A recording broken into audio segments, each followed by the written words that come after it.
हर 12 वर्षों में हरिद्वार, प्रयागराज, उज्जैन और नासिक एक रहस्यमयी आयोजन का केंद्र बनते हैं, जिसे कुंभ मेला कहा जाता है।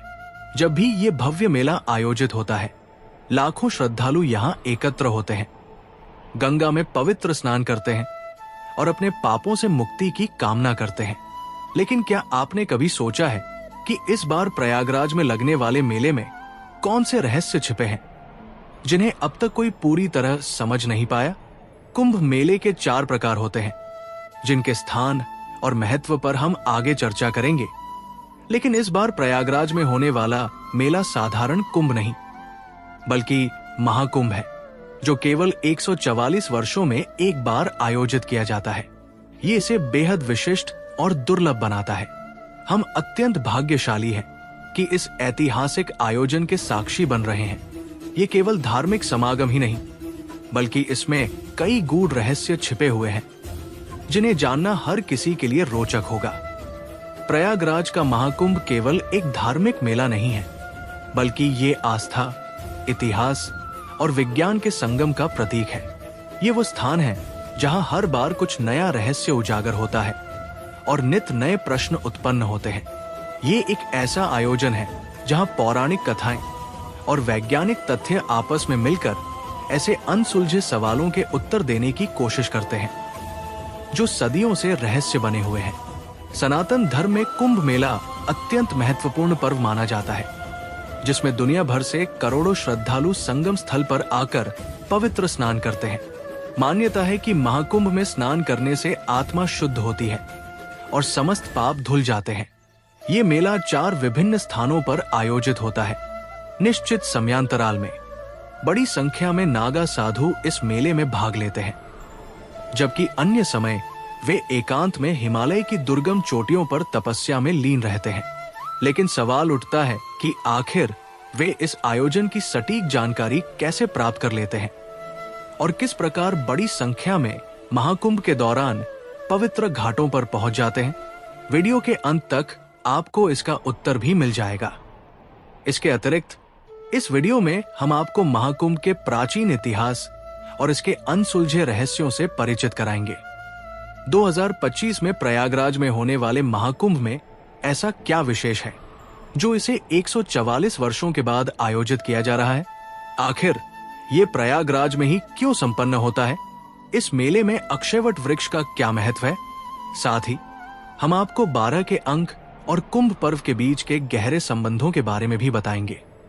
क्या आप जानते हैं कि कुंभ मेले में भाग लेने वाले संतों के पास एक अदृश्य घड़ी होती है, जो उन्हें बताती है कि अमृत का घट कहां पर स्थित है? लेकिन कल्पना कीजिए, अगर वो घड़ी अचानक गुम हो जाए तो क्या होगा? जानने के लिए वीडियो को अंत तक देखें। आज हम आपको कुंभ से जुड़ी ऐसी अनसुनी और रोचक बातें बताएंगे, जिन्हें सुनकर आप हैरान रह जाएंगे। तो दोस्तों, अपनी जिज्ञासा को बढ़ा लीजिए और इस वीडियो को बिना स्किप किए पूरा देखें। कुंभ मेला क्यों और कब मनाया जाता है? इसका ऐतिहासिक महत्व क्या है? महाकुंभ मेला भारतीय संस्कृति, आध्यात्मिकता और भक्ति का अद्वितीय संगम है। लेकिन ये केवल धार्मिक आयोजन नहीं है। इसके पीछे ऐतिहासिक, राजनीतिक और सामाजिक संरचना के कई रोचक पहलू छिपे हुए हैं। यदि कुंभ मेले के इतिहास की बात करें तो इसकी परंपरा प्राचीन काल से चली आ रही है और इसे हजारों वर्ष पुराना माना जाता है। ये हिंदू धर्म के सबसे बड़े और पवित्र आयोजनों में से एक है। इसकी उत्पत्ति समुद्र मंथन की पौराणिक कथा से जुड़ी हुई है। ऐतिहासिक दृष्टिकोण से देखा जाए तो कुंभ मेले की सटीक शुरुआत के बारे में कोई ठोस प्रमाण नहीं है, लेकिन इसे कम से कम 2000 से 3000 वर्ष पुराना माना जाता है। ऐतिहासिक साक्ष्यों के अनुसार कुंभ मेले का सबसे पहला प्रमाण सम्राट हर्षवर्धन के शासनकाल में मिलता है।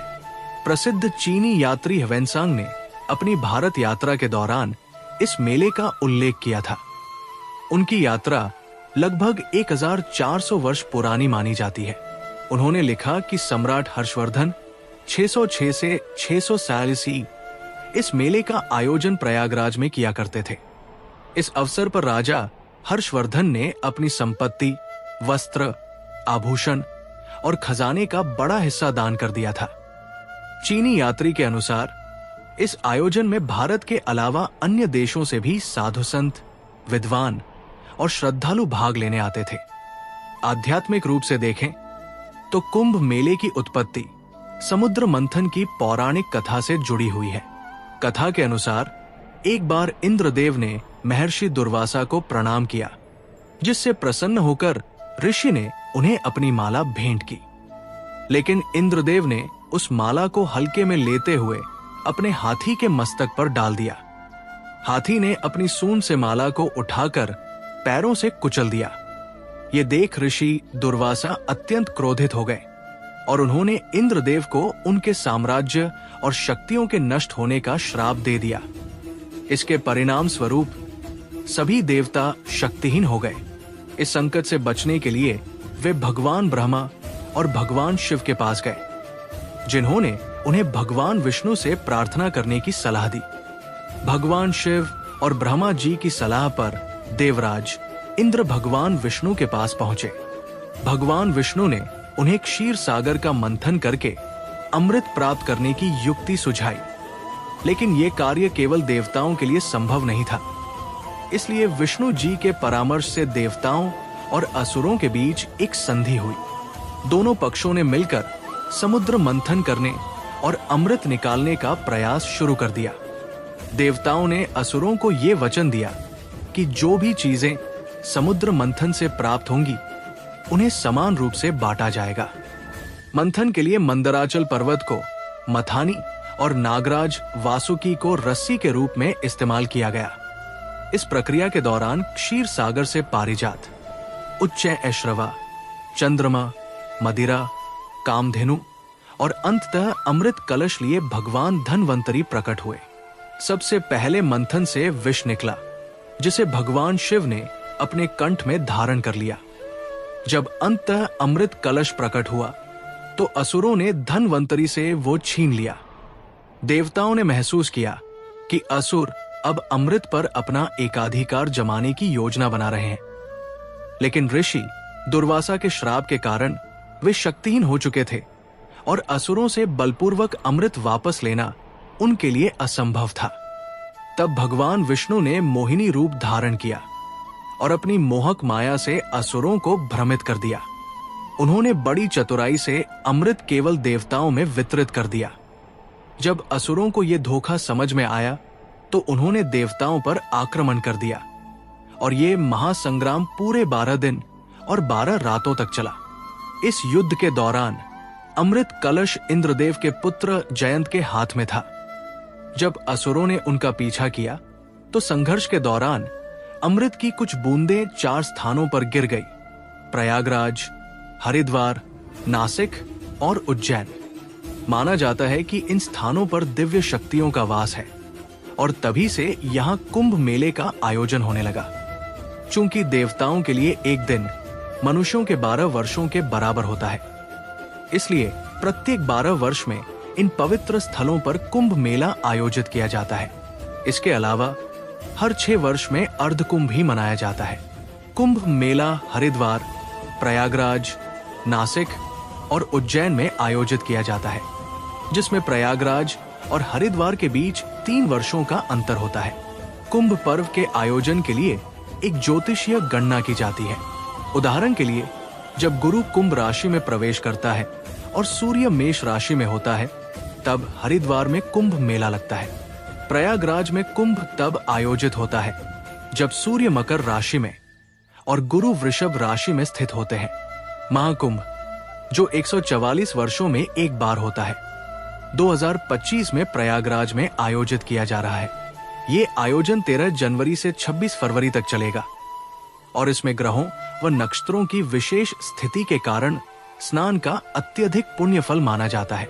प्रयागराज को विशेष रूप से महाकुंभ के लिए पवित्र माना जाता है, क्योंकि यहाँ गंगा, यमुना और सरस्वती का संगम है। मान्यता है कि इस संगम में स्नान करने से मोक्ष की प्राप्ति होती है।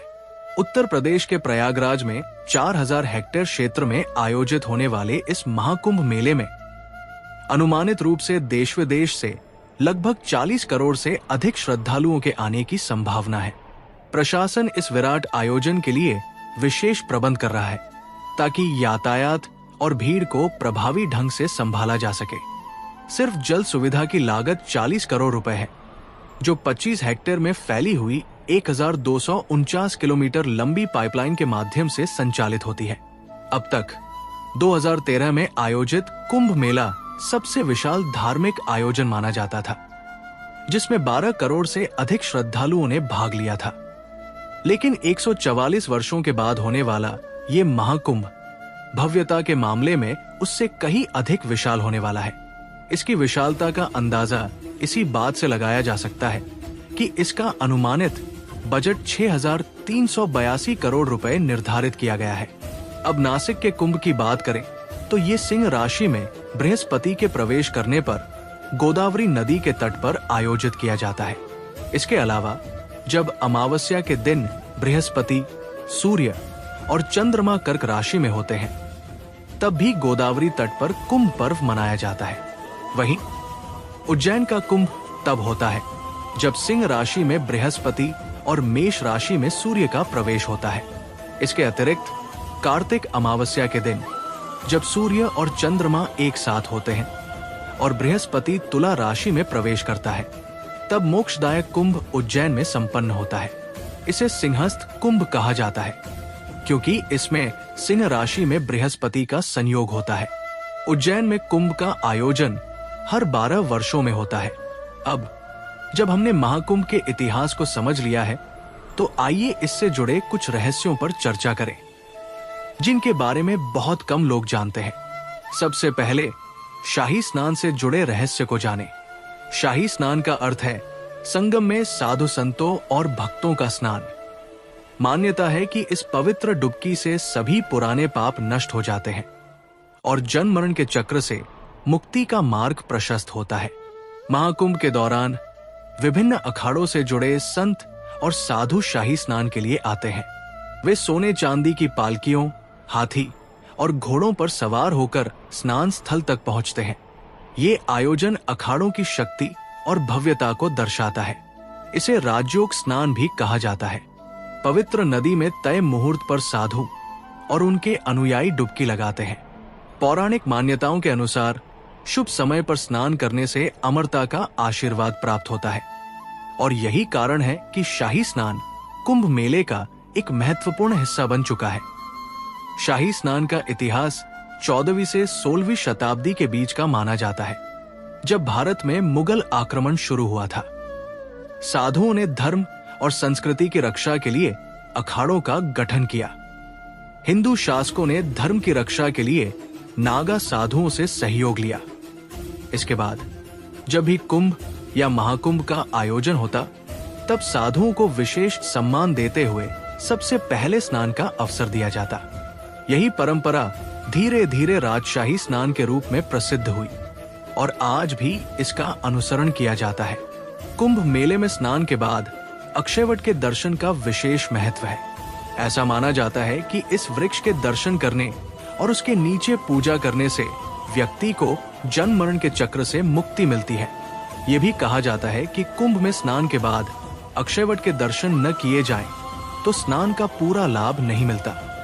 ये वृक्ष प्रयागराज के इलाहाबाद किले के भीतर स्थित है और इसकी जड़ें गंगा, यमुना और सरस्वती के संगम से पोषित होती है, जिससे इसे अमरता का प्रतीक माना जाता है। अक्षयवट वृक्ष भारतीय आध्यात्मिकता और पौराणिक मान्यताओं में अत्यंत महत्वपूर्ण स्थान रखता है। कुंभ मेले के दौरान इसके दर्शन की विशेष व्यवस्था की जाती है, क्योंकि ये स्थान भारतीय सेना के संरक्षण में आता है। सामान्य दिनों में इसके दर्शन के लिए विशेष अनुमति की आवश्यकता होती है, लेकिन कुंभ मेले के समय इसे श्रद्धालुओं के लिए खोला जाता है। अक्षयवट का उल्लेख कई धार्मिक ग्रंथों में किया गया है। मान्यता है कि ये वृक्ष त्रेता और द्वापर युग में भी अस्तित्व में था और भगवान राम और माता सीता ने वनवास के दौरान इसके नीचे विश्राम किया था। गुप्त और मुगल काल के शिलालेखों में भी इसका उल्लेख मिलता है। ये वृक्ष भारतीय इतिहास के कई महत्वपूर्ण घटनाओं का साक्षी रहा है। वैज्ञानिक परीक्षण न होने के बावजूद इसे कम से कम 2000 से 3000 वर्ष पुराना माना जाता है। पौराणिक दृष्टि से इसे अमर और असीमित काल का प्रतीक माना जाता है, जो इसे और भी रहस्यमयी बना देता है। अब इस कथा के दूसरे रहस्य को समझते हैं, जो महाकुंभ और किवे से जुड़ा हुआ है।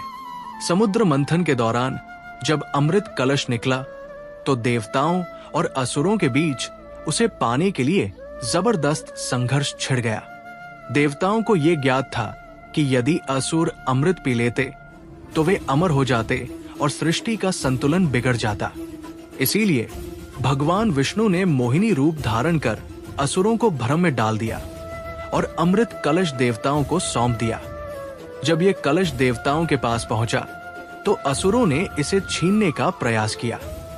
इसी दौरान भगवान इंद्र के पुत्र जयंत ने अमृत कलश को लेकर भागना शुरू कर दिया ताकि असुरों से इसकी रक्षा की जा सके। जब जयंत अमृत कलश के साथ दौड़ रहे थे तब एक केवे ने उन्हें देख लिया। कौवा इस बात से अनजान था कि जयंत के पास अमृत है। उसने इसे साधारण भोजन समझकर कलश के पास जाकर चोंच मारने की कोशिश की। उसकी चोंच से कलश का ढक्कन थोड़ा सा सरक गया और अमृत की एक बूंद पृथ्वी पर गिर पड़ी। माना जाता है कि यह बूंद प्रयागराज में गिरी थी। जब जयंत ने देखा कि कौवे ने अमृत कलश को छूने का प्रयास किया तो उसने कौवे को श्राप दिया कि वो हमेशा भूखा रहेगा और समाज में तिरस्कृत होगा। हालांकि चूंकि कौवा अमृत के संपर्क में आया था, उसे एक वरदान भी प्राप्त हुआ। वो अमर रहेगा और अनंत काल तक जीवित रहेगा। यही कारण है कि अन्य पक्षियों की तुलना में कौवे की आयु अधिक होती है। कौवे की मृत्यु अक्सर प्राकृतिक कारणों से नहीं होती, बल्कि किसी गंभीर बीमारी, भूख प्यास या किसी अन्य दुर्घटना के कारण होती है। अब तीसरे रहस्य की बात करते हैं, जो महाकुंभ में सरस्वती नदी से जुड़ा हुआ है। प्रयागराज के संगम तट पर हर साल लाखों श्रद्धालु गंगा, यमुना और अदृश्य सरस्वती के संगम में स्नान करने आते हैं। गंगा और यमुना को सभी देख सकते हैं, लेकिन सरस्वती नदी का जल दृष्टिगोचर नहीं होता। इसके पीछे एक प्राचीन कथा छिपी है। मान्यता है कि प्राचीन काल में जब ऋषि मुनि तपस्या में लीन रहते थे, तब सरस्वती नदी का प्रवाह हरी भरी भूमि से होकर गुजरता था। ये नदी ज्ञान, कला और संगीत की देवी सरस्वती का प्रतीक मानी जाती थी। इसकी पवित्रता इतनी अद्भुत थी कि इसके किनारे तपस्या करने वाले ऋषियों को शीघ्र ही सिद्धि प्राप्त हो जाती थी। किंतु कुछ असुरों ने इस दिव्यता को नष्ट करने का षड्यंत्र रचा। उन्होंने नदी के जल को दूषित करने के लिए उसके किनारों पर रक्त और विष फैलाना शुरू कर दिया, ताकि ऋषि मुनि अपनी साधना में सफल न हो सके। जब देवी सरस्वती को यह ज्ञात हुआ तो वे अत्यंत दुखी हुई। उन्होंने ब्रह्मा जी से प्रार्थना की कि उनका जल अपवित्र हो रहा है और असुर उनकी शुद्धता का हरण कर रहे हैं। ब्रह्मा जी प्रकट हुए और सरस्वती से कहा, हे सरस्वती, यदि तुम अपनी दिव्यता को सुरक्षित रखना चाहती हो तो स्वयं को अदृश्य कर लो। पृथ्वी पर केवल वे ही तुम्हें अनुभव कर सकेंगे जिनकी आत्मा शुद्ध और साधना गहन होगी। ब्रह्मा जी के आदेश के बाद सरस्वती नदी ने स्वयं को अदृश्य कर लिया और तब से उसका प्रवाह पृथ्वी के नीचे से होने लगा, जिससे असुर उसे दूषित नहीं कर सके। ऐसा कहा जाता है कि प्रयागराज में जहां गंगा और यमुना मिलती है, वही अदृश्य सरस्वती भी प्रवाहित होती है। जो श्रद्धालु संगम में स्नान करते हैं, उनकी आत्मा सरस्वती के अदृश्य जल से शुद्ध हो जाती है। कई ऋषि और साधकों का मानना है कि उन्होंने ध्यान के दौरान सरस्वती के जल का स्पर्श अनुभव किया है, जो सामान्य पानी से अधिक ठंडा और दिव्य प्रतीत होता है। वैज्ञानिक शोध भी ये संकेत देते हैं कि प्रयागराज में भूगर्भीय जलधारा के प्रवाह में एक विशेष धारा पाई गई है, जिसे सरस्वती नदी का प्रवाह माना जाता है। अब चौथे रहस्य की चर्चा करते हैं, जो प्रयागराज के संगम तट पर स्थित लेटे हुए हनुमान जी से जुड़ा है। यदि आप 2025 के महाकुंभ में सम्मिलित होने जा रहे हैं, तो आपको गंगा नदी के किनारे स्थित इस दिव्य मंदिर में अवश्य जाना चाहिए। यह माना जाता है कि इस मंदिर के दर्शन किए बिना आपकी धार्मिक यात्रा पूर्ण नहीं होती। इस मंदिर में हनुमान जी की 20 फीट लंबी प्रतिमा विराजमान है। मान्यता के अनुसार स्वयं गंगा माता हनुमान जी का स्नान कराती है और यही कारण है कि महाकुंभ के दौरान उनके दर्शन का विशेष महत्व होता है।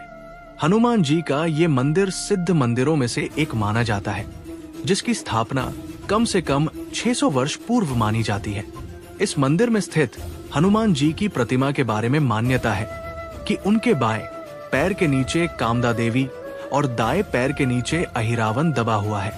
उनकी प्रतिमा में दाएं हाथ में राम और लक्ष्मण का आशीर्वाद स्वरूप अंकन है, जबकि बाएं हाथ में गदा विराजमान है। पौराणिक कथाओं के अनुसार जब श्री राम की विजय के पश्चात हनुमान जी अयोध्या लौट रहे थे, तब मार्ग में वो अत्यधिक थकान के कारण मूर्छित हो गए। माता सीता ने उनकी पीड़ा दूर करने के लिए इसी स्थान पर उनके शरीर पर सिंदूर का लेप किया और उन्हें अमरता का आशीर्वाद प्रदान किया। प्रयागराज स्थित इस हनुमान मंदिर में वर्षों से एक अद्भुत और दिव्य चमत्कार देखा जाता है। जब भी प्रयागराज में भयंकर बाढ़ आती है, तब मां गंगा स्वयं संगम से प्रवाहित होकर इस मंदिर तक आती है और हनुमान जी की प्रतिमा का जलाभिषेक करती है। आश्चर्यजनक रूप से जैसे ही गंगा जी का जल इस मंदिर तक पहुंचता है, जल स्तर अपने आप कम होने लगता है। यहाँ संगम में स्नान करने के बाद जब भक्त हनुमान जी के दर्शन कर लेते हैं, तभी उनकी यात्रा को पूर्ण माना जाता है। ये मंदिर चमत्कारी शक्तियों से युक्त माना जाता है। ऐसी मान्यता है कि यदि कोई श्रद्धालु सच्चे मन से यहाँ मन्नत मांगता है, तो हनुमान जी उसकी मनोकामना अवश्य पूर्ण करते हैं।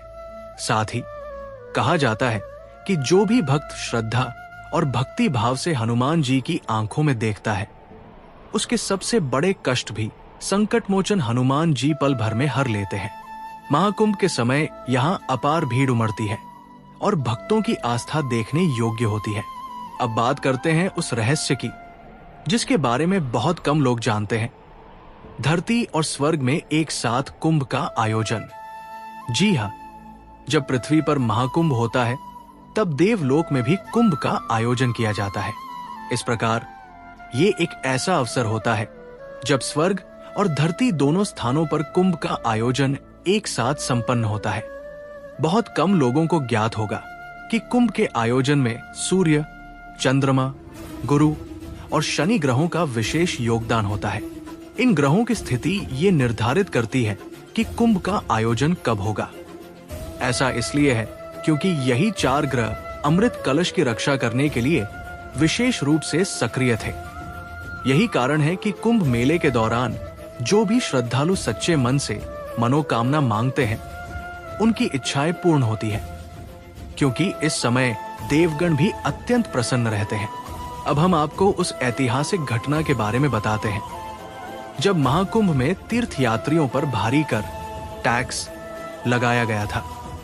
महाकुंभ का इतिहास अत्यंत प्राचीन है और इसी कारण जब ब्रिटिश शासनकाल में अंग्रेजों ने इसकी महत्ता को समझा, तो उन्होंने इसे अपने आर्थिक लाभ का एक अवसर भी मान लिया। कुंभ सिटी प्रयाग नामक पुस्तक, जिसे एस.के. दुबे ने लिखा है, में एक अध्याय कुंभ इन 1822 उल्लेखित है। इसमें एक पर्शियन विद्वान के हवाले से कहा गया है कि 1822 का कुंभ बहुत फीका रहा, क्योंकि इसमें कोई विशेष व्यवस्था नहीं की गई थी। अंग्रेजों ने कुंभ में आने वाले तीर्थयात्रियों पर कर टैक्स लगा दिया था, जिसके बिना पवित्र डुबकी लगाना लगभग असंभव था। उस समय 4 आने का कर लगाया गया था, जबकि उस काल में 1 रुपया एक परिवार के संपूर्ण मासिक राशन के बराबर हुआ करता था। महाकुंभ तीर्थयात्रियों पर लगाए गए इस कर का तीव्र विरोध हुआ और 1828 में हरिद्वार कुंभ के आयोजन को बेहतर बनाने के लिए तत्कालीन governor general Lord William Bentinck ने 000 रुपए का अनुदान दिया। हालांकि अंग्रेज महाकुंभ की विशालता को देखकर अचंभित थे। वे ये समझने में असमर्थ थे कि बिना किसी औपचारिक आमंत्रण के लाखों की संख्या में साधु संत और श्रद्धालु एक निश्चित स्थान और समय पर कैसे एकत्र हो जाते हैं। कुंभ में राजा महाराजा, अमीर गरीब सभी समाज के लोग भाग लेते थे, जिससे अंग्रेजों को ये अवसर एक आर्थिक लाभ के रूप में भी दिखाई दिया। हालांकि उस समय कुंभ के व्यापारिक दायरे बहुत सीमित थे। 1857 की क्रांति के पश्चात अंग्रेज कुंभ को लेकर और भी सतर्क हो गए। उन्हें यह भय सताने लगा कि कहीं ये आयोजन किसी क्रांतिकारी आंदोलन का कारण न बन जाए। इतिहासकारों के अनुसार कुंभ मेले से कर वसूलने की परंपरा मुगल सम्राट अकबर के शासनकाल में शुरू हुई थी, लेकिन बाद में हिंदू समाज की मांग पर स्वयं अकबर ने ही इस कर को समाप्त कर दिया था। कुंभ का आयोजन अत्यंत भव्य होता है और ये सुनिश्चित करने के लिए कि कोई भी श्रद्धालु भूखा न रहे, अनेक धार्मिक ट्रस्ट यहाँ भंडारे की व्यवस्था करते हैं। महाकुंभ के दौरान कई सामाजिक संस्थाएं और ट्रस्ट ने शुल्क भंडारे का आयोजन करते हैं, जिसमें नमः शिवाय जैसी अनेक समितियां भी सक्रिय रूप से भाग लेती हैं। ये भंडारे महाकुंभ के समापन तक यानी 26 फरवरी 2025 तक चलते रहेंगे। महाकुंभ मेला न केवल आस्था का सबसे बड़ा केंद्र है, बल्कि ये भारत की अर्थव्यवस्था के लिए भी अत्यंत लाभकारी सिद्ध होता है। इस महाकुंभ में 4 लाख करोड़ रुपए से अधिक के व्यापार की संभावना है, जिससे भारतीय अर्थव्यवस्था को बहुत बड़ा बढ़ावा मिलेगा। ये आयोजन न केवल जीडीपी में 1% से अधिक की वृद्धि करेगा, बल्कि सरकारी राजस्व को भी नई ऊंचाइयों तक पहुंचाएगा। अनुमान है कि 2025 में लगभग 40 करोड़ श्रद्धालु कुंभ में सम्मिलित होंगे, जिनमें से बड़ी संख्या में विदेशी भक्त भी शामिल होंगे। इससे अनुमानित रूप से लगभग 2 लाख करोड़ रुपए की आमदनी हो सकती है। लेकिन महाकुंभ का सबसे महत्वपूर्ण पहलू यह है कि इसके माध्यम से लाखों लोगों को रोजगार प्राप्त हुआ है, जिससे ये एक धार्मिक आयोजन के साथ साथ आर्थिक विकास का भी प्रमुख आधार बन गया है। प्रयागराज में 4000 हेक्टेयर क्षेत्र में भव्य कुंभ मेले का आयोजन किया जा रहा है। ये विशाल क्षेत्र कुल 25 सेक्टर्स में विभाजित किया गया है, जहां प्रत्येक सेक्टर में 400 से अधिक यानी लगभग 8000 संगठन सक्रिय रूप से काम कर रहे हैं। इन संगठनों में कार्यरत कारीगरों और मजदूरों को मेले में अस्थायी शिविरों से लेकर संपूर्ण बुनियादी ढांचे से संबंधित कार्य पूरे करने की जिम्मेदारी सौंपी गई है। कुंभ का आयोजन हर बार लाखों परिवारों और व्यापारियों की आजीविका में समृद्धि लाता है और पूरे क्षेत्र में खुशहाली फैलाता है। अब हम कुंभ मेले के एक अनोखे रहस्य की बात करेंगे, जो नागा साधुओं की रहस्यमयी उपस्थिति से जुड़ा है। महाकुंभ मेला विशेष रूप से इन नागा साधुओं के लिए प्रसिद्ध है। इनकी उपस्थिति इतनी महत्वपूर्ण मानी जाती है कि इनके बिना कुंभ अधूरा सा लगता है। ये साधु जो वस्त्र विहीन रहकर कठोर तपस्या करते हैं, कुंभ मेले में अपनी अद्भुत दिव्य शक्तियों का प्रदर्शन करते हैं। लेकिन ये सवाल उठता है कि ये नागा साधु केवल कुंभ के दौरान ही क्यों दिखाई देते हैं और उसके बाद कहां चले जाते हैं? इनका कुंभ से क्या संबंध है? इनका इतिहास क्या है? और कोई व्यक्ति नागा साधु कैसे बन सकता है? इन रहस्यों को जानना अत्यंत रोचक है। नागा साधुओं की उत्पत्ति। नागा साधुओं का इतिहास उतना ही रहस्यमय है जितना कि उनका रूप। इनके जन्म और उद्गम को लेकर कई कथाएं प्रचलित हैं। कुछ मान्यताओं के अनुसार नागा साधुओं की उत्पत्ति भगवान विष्णु के अवतार दत्तात्रेय से जुड़ी हुई है।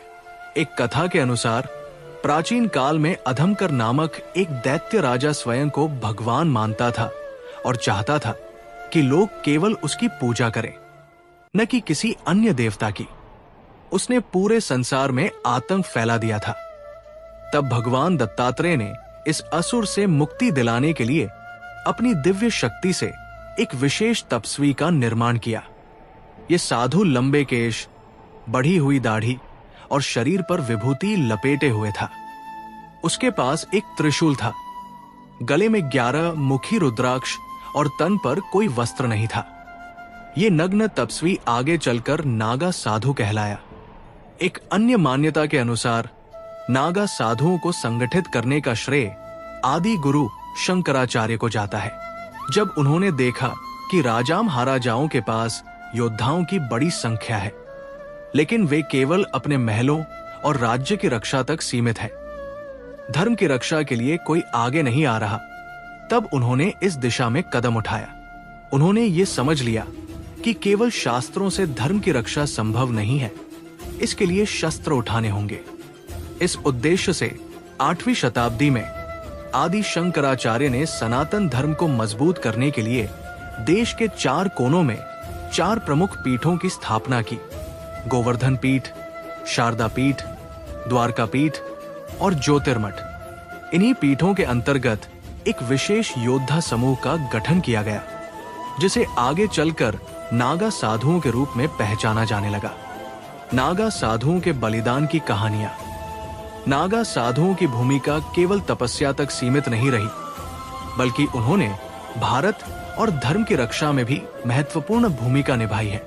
इतिहास में इनके बलिदान और वीरता के कई उदाहरण मिलते हैं। जब भी विदेशी आक्रमणकारियों ने भारत पर हमला किया, तब राजा महाराजाओं ने नागा साधुओं का सहयोग लिया। इतिहास में ऐसे कई युद्धों का उल्लेख है जिनमें 40,000 से अधिक नागा योद्धाओं ने हिस्सा लिया था। पहली महत्वपूर्ण घटना 1757 की है, जब अफगान शासक अहमद शाह अब्दाली ने मथुरा, वृंदावन और गोकुल पर आक्रमण किया था। उसने मंदिरों को लूटा और हिंदुओं का नरसंहार करने की कोशिश की। जब अब्दाली की सेना ने गोकुल और उसके आसपास के क्षेत्रों को घेर लिया, तब नागा साधु धर्म और संस्कृति की रक्षा के लिए डटकर खड़े हो गए। अगर नागा साधुओं ने उस समय प्रतिकार न किया होता, तो आज गोकुल, जो हिंदू धर्म के सबसे पवित्र स्थलों में गिना जाता है, शायद अफगानिस्तान का हिस्सा बन चुका होता। दूसरी महत्वपूर्ण घटना 1857 की है, जब भारत में स्वतंत्रता संग्राम की ज्वाला प्रज्वलित हो चुकी थी। नागा साधुओं ने भी इस संघर्ष में भाग लिया।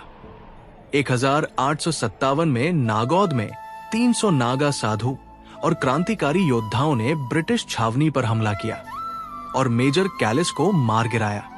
ये देखकर अंग्रेजों को गहरा आघात लगा।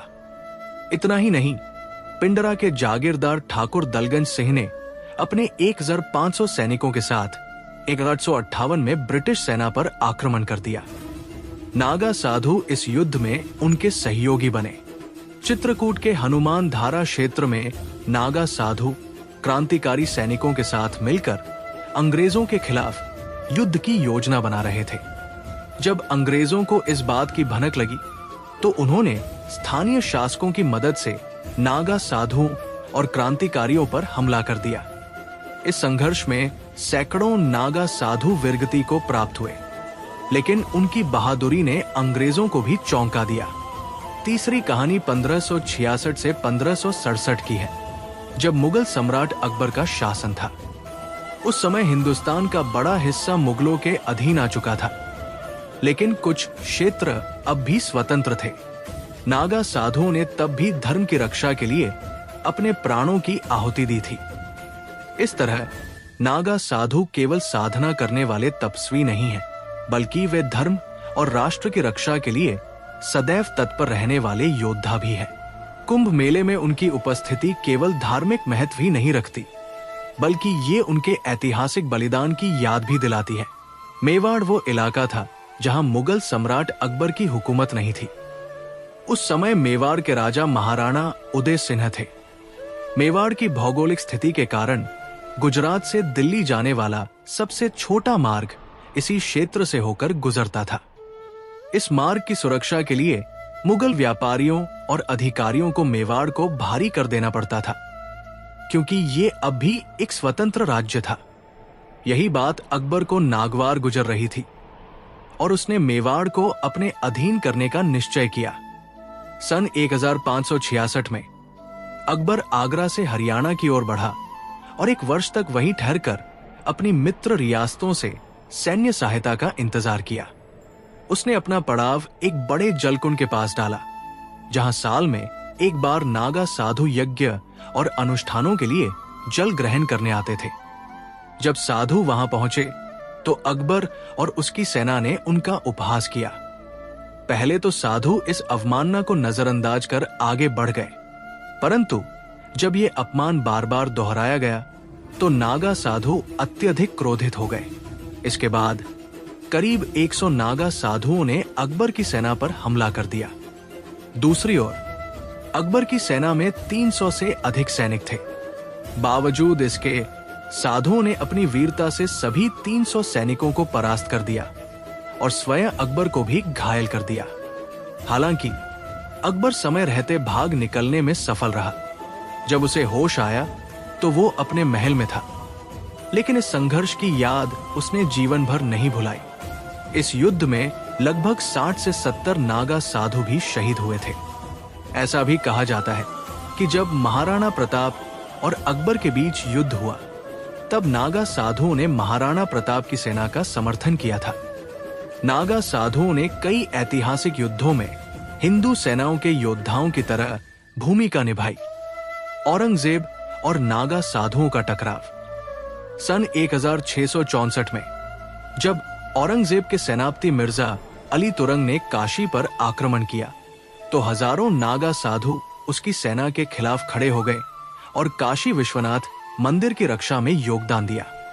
इसी तरह जब 1666 में औरंगजेब की सेना ने हरिद्वार पर आक्रमण किया, तब भी नागा साधु पूरी ताकत से उनका सामना करने के लिए आगे आए। नागा साधुओं से मिलने वाली सीख। इन चारों घटनाओं से हमें यह सीखने को मिलता है कि जब भी धर्म की रक्षा की आवश्यकता होती है, तब नागा साधु अपने कर्तव्य से पीछे नहीं हटते। वे सनातन धर्म के अद्वितीय रक्षक हैं। नागा साधु बनने की प्रक्रिया। नागा साधु बनने का विचार करना आसान है, लेकिन इस मार्ग को अपनाना अत्यंत कठिन है। हर व्यक्ति नागा साधु बन सकता है, लेकिन इसके लिए असीम धैर्य और दृढ़ संकल्प की आवश्यकता होती है। जो कोई भी नागा साधु बनने की इच्छा रखता है, उसे पहले अखाड़े में बुलाया जाता है। वहां उसकी पूरी तरह से जांच पड़ताल की जाती है। जब अखाड़ा उसे योग्य समझता है, तभी उसे प्रवेश की अनुमति मिलती है। इसके बाद साधु बनने की परीक्षा प्रारंभ होती है, जिसमें व्यक्ति को ब्रह्मचर्य का पालन करना होता है। ये अवधि 6 महीने से लेकर 12 वर्षों तक हो सकती है। इस दौरान उसे गंगा की शपथ दिलाई जाती है कि वो अपने परिवार से संबंध नहीं रखेगा, विवाह नहीं करेगा और अपना जीवन समाज से अलग रहकर ईश्वर की भक्ति में समर्पित करेगा।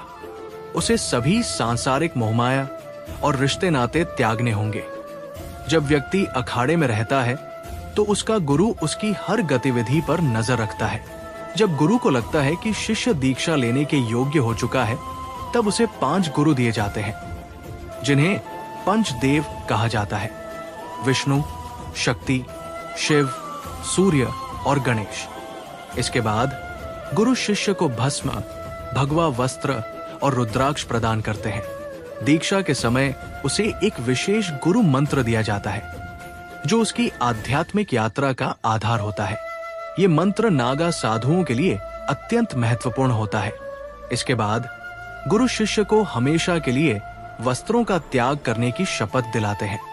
शिष्य के शरीर पर जो भी वस्त्र होते हैं, उन्हें उतार दिया जाता है। फिर उसे स्वयं का पिंडदान करना पड़ता है, जिसका अर्थ होता है कि वो संसार और अपने परिवार के लिए अब मृत हो चुका है। उसका जीवन केवल सनातन और वैदिक धर्म की रक्षा के लिए समर्पित होता है। इतना ही नहीं, स्वयं का पिंडदान करने के बाद उसे अपने परिवार के सदस्यों का भी पिंडदान करना पड़ता है। यदि कोई व्यक्ति इस प्रक्रिया में संकोच करता है, तो उसे तुरंत अखाड़े से बाहर कर दिया जाता है। लेकिन जो इसे सफलतापूर्वक पूरा कर लेते हैं, उन्हें आगे की प्रक्रिया में शामिल किया जाता है। नागा साधुओं की अंतिम परीक्षा। अंतिम प्रक्रिया में व्यक्ति को अपने लिंग को निष्क्रिय करना होता है। इससे पहले उसे कंधे पर दंड और मिट्टी का बर्तन लेकर अखाड़े के ध्वज के नीचे 24 घंटे तक बिना कुछ खाए पिए खड़ा रहना पड़ता है। ये सब अखाड़े के पहरेदारों की कड़ी निगरानी में किया जाता है। इसके बाद वैदिक मंत्रों के उच्चारण के साथ एक विशेष प्रक्रिया द्वारा उसके लिंग को निष्क्रिय कर दिया जाता है। इस प्रक्रिया के पश्चात व्यक्ति को जीवन भर किसी भी प्रकार का यौन सुख नहीं मिल सकता। ये नागा साधु बनने की अंतिम और सबसे कठिन परीक्षा होती है। नागा साधुओं के जीवन के नियम। नागा साधु बनने के बाद व्यक्ति को कठोर नियमों के अनुसार जीवन जीना होता है। उसे समाज से पूरी तरह कटकर रहना पड़ता है। वो किसी भी प्रकार की सांसारिक संपत्ति या इच्छाओं से मुक्त रहता है। उसका एकमात्र लक्ष्य सनातन धर्म की रक्षा और आध्यात्मिक साधना होती है। इस प्रकार नागा साधु बनना केवल एक धार्मिक मार्ग नहीं, बल्कि एक कठिन तपस्या और बलिदान का जीवन है।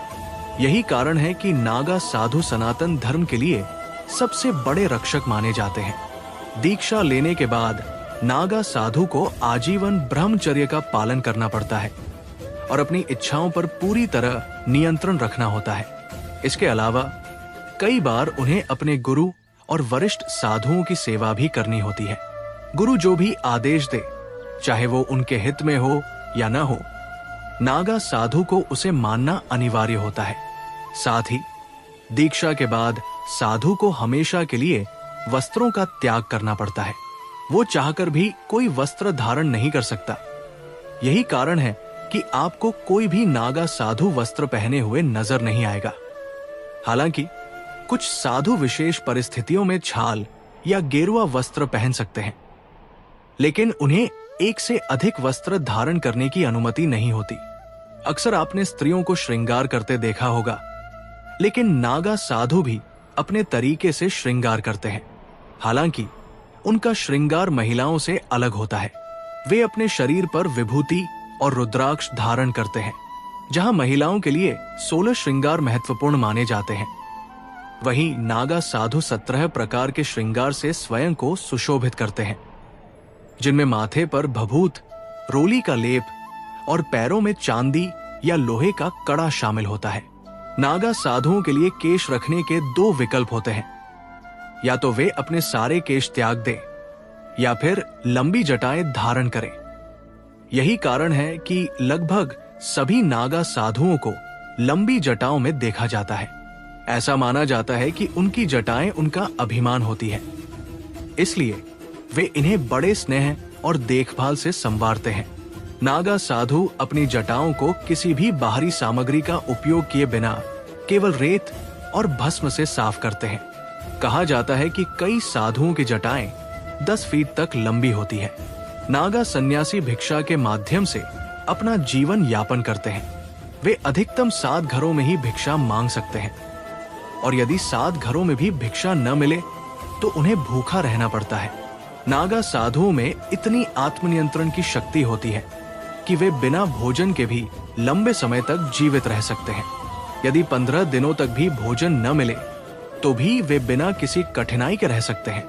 नागा साधु को अपनी पसंद नापसंद को त्याग कर जो भी भिक्षा में प्राप्त हो उसे प्रेम पूर्वक स्वीकार करना होता है। इसके अलावा वे दिन में केवल एक बार ही भोजन कर सकते हैं। जहां आम लोग बिस्तर या गद्दों पर सोते हैं, वहीं नागा साधु को इनका प्रयोग करने की अनुमति नहीं होती। वे केवल भूमि पर ही शयन करते हैं। यदि कोई व्यक्ति अपने को नागा साधु कहता है लेकिन बिस्तर पर सोता है, तो समझ ले कि वो सच्चा नागा साधु नहीं है। नागा साधुओं का सांसारिक जीवन से कोई संबंध नहीं होता। वे दिन भर मंत्र जाप और साधना में लीन रहते हैं। उनका प्रमुख अभिवादन मंत्र नमो नारायण होता है। शिव भक्त नागा साधु शिव के अतिरिक्त किसी अन्य देवता को नहीं मानते। वे त्रिशूल, डमरू, रुद्राक्ष, तलवार, शंख, कुंडल, कमंडल, कड़ा, चिमटा, कमरबंद और भभूत आदि अपने साथ रखते हैं। नागा साधुओं की दिनचर्या अत्यंत कठोर होती है। चाहे कड़ाके की ठंड हो या प्रचंड गर्मी, उनकी दिनचर्या हर मौसम में एक समान रहती है। वे मध्यरात्रि 3 बजे उठकर स्नान करते हैं और तत्पश्चात तपस्या में लीन हो जाते हैं। प्रारंभिक साधकों को जप और तप के साथ धूनी रमाने का अभ्यास भी कराया जाता है। साधु अपने शरीर पर भभूत का लेप करते हैं और कठोर नियमों का पालन करते हैं। आज भी बड़ी संख्या में युवा नागा साधु बनने की इच्छा रखते हैं, लेकिन नागा साधु बनने की प्रक्रिया अत्यंत कठिन होती है। इसमें कठोर तपस्या के साथ साथ इच्छाओं को पूर्ण रूप से त्यागना आवश्यक होता है। कहा जाता है कि नागा साधुओं को ब्लैक कैट कमांडो से भी कठिन प्रशिक्षण दिया जाता है। वे भगवान शिव द्वारा धारण किए गए सभी 51 प्रकार के शस्त्रों का अभ्यास करते हैं। उन्हें शारीरिक रूप से इतना सशक्त बनाया जाता है कि वे किसी भी वातावरण में अपनी दिनचर्या को निर्बाध रूप से जारी रख सके। उनकी दिनचर्या में सुबह 3 बजे उठना, स्नान करना और कठोर तपस्या करना शामिल है।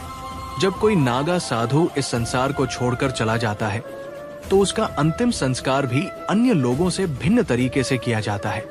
सामान्य हिंदू परंपरा में मृत्यु के बाद शव को जलाने का प्रचलन है, लेकिन नागा साधुओं के मामले में ऐसा नहीं किया जाता।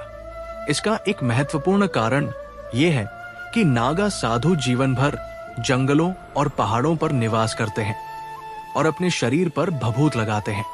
इसलिए उनका मानना है कि यदि उनका शरीर जलाया जाए तो ये उनके और उनके आराध्य का अपमान होगा। पूर्व काल में नागा साधुओं को जल समाधि दी जाती थी, लेकिन वर्तमान समय में नदियों का जल प्रदूषित होने के कारण अब उन्हें भूसमाधि दी जाती है। मृत्यु के उपरांत उन्हें विशेष योग मुद्रा में बैठाकर भूसमाधि दी जाती है, जिससे उनका पार्थिव शरीर पृथ्वी में विलीन हो जाता है। नागा साधुओं का निवास स्थान। अक्सर लोगों के मन में यह सवाल उठता है कि नागा साधु आखिरकार रहते कहाँ हैं, क्योंकि वे केवल कुंभ मेले के दौरान नजर आते हैं और फिर अचानक से लुप्त हो जाते हैं। इसके बाद वे कहीं भी दिखाई नहीं देते। धार्मिक मान्यताओं के अनुसार नागा साधु हिमालय की गुफाओं या एकांत स्थलों को ही अपने निवास के लिए चुनते हैं। वे आम लोगों से दूरी बनाए रखते हैं और पूरी तरह से शांत व एकांत वातावरण में रहकर भगवान की साधना करते हैं। नागा साधु केवल कुंभ मेले के दौरान ही शाही स्नान के लिए सार्वजनिक स्थानों पर आते हैं और फिर दुनिया की नजरों से ओझल हो जाते हैं। उनका मानना है कि सांसारिक जीवन के बीच रहकर वे अपने आराध्य की प्राप्ति नहीं कर सकते, इसलिए वे समाज से दूर रहकर दिन रात केवल भगवान की आराधना करते हैं। ऐसा कहा जाता है कि नागा साधु अपने सफर के दौरान घने जंगलों और दुर्गम रास्तों से होकर गुजरते हैं। ये भी माना जाता है कि वे अपनी यात्राएं अक्सर देर रात में शुरू करते हैं, जब लोग गहरी नींद में होते हैं, जिससे उनका इंसानों से सामना न हो। यात्रा के दौरान वे गांवों और शहरों में रुकने के बजाय वीरान जंगलों में विश्राम करना पसंद करते हैं। यही वजह है कि वे कभी भी आम लोगों की नजरों में नहीं आते, चूंकि वे दिन में जंगलों में विश्राम करते हैं और रात में सफर करते हैं, इसलिए किसी को उनके आने जाने की भनक तक नहीं लगती। कुछ नागा साधु समूह में यात्रा करते हैं, जबकि कुछ अकेले ही अपने गंतव्य की ओर बढ़ते हैं। ऐसा भी कहा जाता है कि वे जब तक अत्यधिक आवश्यक न हो तब तक सोते भी नहीं हैं। नागा सन्यासी एक गुफा में कुछ वर्षों तक निवास करने के बाद दूसरी गुफा की ओर प्रस्थान कर जाते हैं। यही कारण है कि यदि कोई व्यक्ति उनकी स्थिति का पता लगाने की कोशिश करे तो भी वो असफल ही रहेगा। अब कई लोगों के मन में ये प्रश्न उठ सकता है कि जब नागा साधु जंगलों और पहाड़ों में रहते हैं और समाज से कोई संबंध नहीं रखते, तो उन्हें कुंभ मेले की जानकारी कैसे मिल जाती है? वे अचानक हजारों की संख्या में वहां कैसे उपस्थित हो जाते हैं? क्या वे अपनी किसी विशेष शक्ति से इसका आभास कर लेते हैं, या इसके पीछे कोई अन्य रहस्य छुपा है? इस प्रश्न का उत्तर ये है कि नागा साधुओं के प्रत्येक अखाड़े में एक विशेष पद होता है, जिसे कोतवाल कहा जाता है। ये कोतवाल ही नागा साधुओं और अखाड़ों के बीच संदेशवाहक की भूमिका निभाता है। जब नागा साधु अपनी दीक्षा पूर्ण करने के बाद अखाड़ा छोड़कर साधना के लिए जंगलों या पहाड़ों की ओर प्रस्थान कर जाते हैं, तब यही कोतवाल उनके लिए आवश्यक सूचनाएं पहुंचाने का कार्य करता है। जब कुंभ या अर्धकुंभ जैसे विशाल पर्व आयोजित होते हैं, तो कोतवाल इन नागा साधुओं को गोपनीय रूप से इसकी सूचना देता है, जिसके आधार पर वे रहस्यमय तरीके से वहां एकत्रित हो जाते हैं। क्या नागा साधुओं को ठंड नहीं लगती? सर्दियों में जब आम लोग गर्म कपड़ों के बिना ठंड सहन नहीं कर पाते, तो ये प्रश्न उठना स्वाभाविक है कि नागा साधु हिमालय की हड्डियां गला देने वाली ठंड में बिना वस्त्रों के कैसे रहते हैं। इसके पीछे का रहस्य उनके कठोर तप, योग साधना और शरीर पर धुने की राख लगाने की प्रक्रिया में छिपा हुआ है। प्रत्येक सुबह नागा साधु अपने शरीर पर भस्म, राख का लेप करते हैं, जिससे उन्हें ठंड से कुछ हद तक सुरक्षा मिलती है। हालांकि ये पूर्णतः सर्दी से बचाव नहीं करता, लेकिन इसे एक महत्वपूर्ण कारक माना जाता है। इसके अतिरिक्त नागा साधु 3 विशिष्ट प्रकार के योग का अभ्यास करते हैं, जिससे वे ठंड के प्रभाव को सहने में सक्षम हो जाते हैं। उनके द्वारा किए जाने वाले योग और कठोर साधना उनके शरीर की सहन शक्ति को इस हद तक बढ़ा देते हैं कि वे अत्यधिक ठंड में भी सहजता से जीवन व्यतीत कर सकते हैं। यही कारण है कि जहां आम व्यक्ति को जरा सी ठंड परेशान कर देती है, वहीं नागा साधु हिमालय की कठिन परिस्थितियों में भी निर्वस्त्र रहकर अपनी साधना जारी रखते हैं। नागा साधुओं और बैरागियों के बीच युद्ध। अब जानते हैं एक ऐसे रहस्य के बारे में जो कुंभ मेले के दौरान नागा साधुओं और बैरागियों के बीच हुए युद्ध से जुड़ा है। ये घटना सन 1253 की बताई जाती है, जब हरिद्वार में कुंभ मेले का आयोजन हुआ था। लाखों श्रद्धालु संगम तट पर एकत्रित हुए थे। कुंभ मेले में स्नान का विशेष महत्व होता है, जिसे राजयोग स्नान कहा जाता है। ये धार्मिक दृष्टि से अत्यंत पवित्र माना जाता है। इस मेले के दौरान 2 प्रमुख धार्मिक संप्रदाय, नागा साधु और बैरागी सन्यासी, एक दूसरे के सामने आ गए। नागा साधु अपनी युद्ध कला, शारीरिक बल और कठोर साधना के लिए प्रसिद्ध थे, जबकि बैरागी सन्यासी ध्यान, शांति और आध्यात्मिक साधना के मार्ग पर चलते थे। इन दोनों संप्रदायों के बीच एक गंभीर विवाद उत्पन्न हो गया कि कुंभ मेले में स्नान करने का सही तरीका क्या है। नागा साधुओं का मानना था कि स्नान केवल मानसिक शांति के लिए नहीं, बल्कि शारीरिक बल, तप और भक्ति का मिश्रण होना चाहिए। दूसरी ओर बैरागियों का मत था कि यह साधना आत्मिक शांति के लिए है, न कि शक्ति प्रदर्शन के लिए। इस विचारों के टकराव के कारण दोनों गुटों के बीच तनाव बढ़ गया, जो बाद में एक संघर्ष में परिवर्तित हो गया। इस प्रकार नागा साधु न केवल अपने कठोर तप और रहस्यमयी जीवन शैली के लिए प्रसिद्ध है, बल्कि उनका इतिहास भी कई रोचक घटनाओं से भरा हुआ है। उनकी दिनचर्या, जीवन शैली और आध्यात्मिक शक्ति उन्हें अन्य सन्यासियों से अलग बनाती है। बैरागी सन्यासी इस विचारधारा से सहमत नहीं थे और उन्होंने नागा साधुओं के दृष्टिकोण को पूरी तरह से अस्वीकार कर दिया। इस असहमति ने दोनों गुटों के बीच तनाव को जन्म दिया, जो जल्द ही एक संघर्ष में बदल गया। नागा साधुओं ने अपनी तीव्र धार वाले हथियारों और अद्भुत युद्ध कला का प्रदर्शन करते हुए बैरागियों पर आक्रमण करना शुरू कर दिया। दूसरी ओर बैरागी सन्यासी भी अपनी ध्यान साधना और आत्मशक्ति के बल पर उनका सामना करने के लिए पूरी तरह तैयार थे। ये टकराव कुंभ मेले के संगम तट पर भारी उथल पुथल का कारण बन गया। धीरे धीरे ये युद्ध नियंत्रण से बाहर होने लगा और स्थिति और भी गंभीर होती चली गई।